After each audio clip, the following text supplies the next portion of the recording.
સુરત શહેરમાં પડેલા ભારે વરસાદ બાદ અનેક વિસ્તારોમાં ખાડીપુર જેવી સ્થિતિ સર્જાતા સામાન્ય જનજીવન પર ગંભીર અસર જોવા મળી છે। માર્ગો પર પાણી ભરાઈ જવાથી વાહન વ્યવહાર ખોરવાયો છે।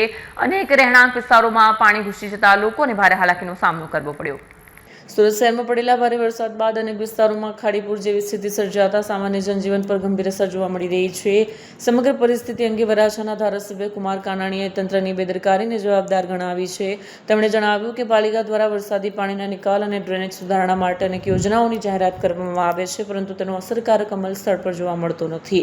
કુમાર કાનાણીએ કહ્યું, પાલિકાના પ્લાન માત્ર કાગળ પર છે, સ્થળ પર અમલ દેખાતો નથી। શહેરમાં વારંવાર સર્જાતી આવી પરિસ્થિતિને પગલે ડ્રેનેજ વ્યવસ્થા, વરસાદી પાણીના નિકાલની કામગીરી અને શહેરી આયોજનની અસરકારકતા અંગે ફરી ચર્ચા શરૂ થઈ છે। ભારે વરસાદ બાદ સર્જાયેલી સ્થિતિએ શહેરના ઇન્ફ્રાસ્ટ્રક્ચર અને વરસાદી સંચાલનની તૈયારીઓ અંગે સવાલ ઉભા કર્યા છે। હવે તંત્ર આ પડકારનો કેવી રીતે સામનો કરે છે અને ભવિષ્યમાં આવી સમસ્યા અટકાવવા માટે કયા પગલાં ભરે છે તેની પર સૌની નજર છે। કેમેરામેન હકીમ શેખ સાથે વસીમ હાસમીનો રિપોર્ટ, આઝાદ ન્યૂઝ, સુરત। જે રીતે સુરત શહેરની અંદર અતિ ભારે વરસાદ થયો છે અને સુરત જિલ્લામાં ઉપરવાસમાં પણ વરસાદને કારણે ખૂબ ગંભીર સમસ્યાઓ ઊભી થઈ છે અને ખાસ કરીને ખાડીપુર જે આવ્યું છે એ ખાડીપુરને કારણે લાખો લોકો હેરાન પરેશાન થયા છે। લોકોના ઘરમાં પાણી ઘૂસી ગયા છે। આજે પણ એ પાણી ઉતરતા વાર લાગે એવી પરિસ્થિતિનું નિર્માણ થયું છે। ગયા વર્ષે ખાડીપુર આવ્યા પછી એમની સમીક્ષા બેઠકો થઈ હતી, આયોજન માટેની બેઠકો થઈ હતી અને એની અંદર કેવી રીતે આયોજન કરવું, ભવિષ્યમાં ખાડીપુર ન આવે એના માટેની શું શું કાર્યવાહી કરી શકાય એની વાતો અને ચર્ચાઓ થઈ હતી।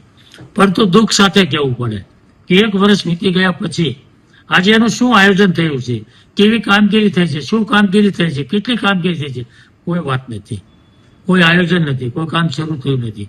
અને એટલા માટે દર વર્ષે આની આ જ પરિસ્થિતિ ઊભી થાય છે। એટલે હું ચોક્કસપણે માનું છું કે વહીવટી તંત્રે, કમિશનર અને ટીમે આ ખાડીપુરની સમસ્યા કાયમી ધોરણે એનો ઉકેલ આવે અને આ સુરત શહેરને ખાડીપુરની બાંધમાંથી મુક્ત થાય એના માટેનું નક્કર આયોજન કરવું જોઈએ।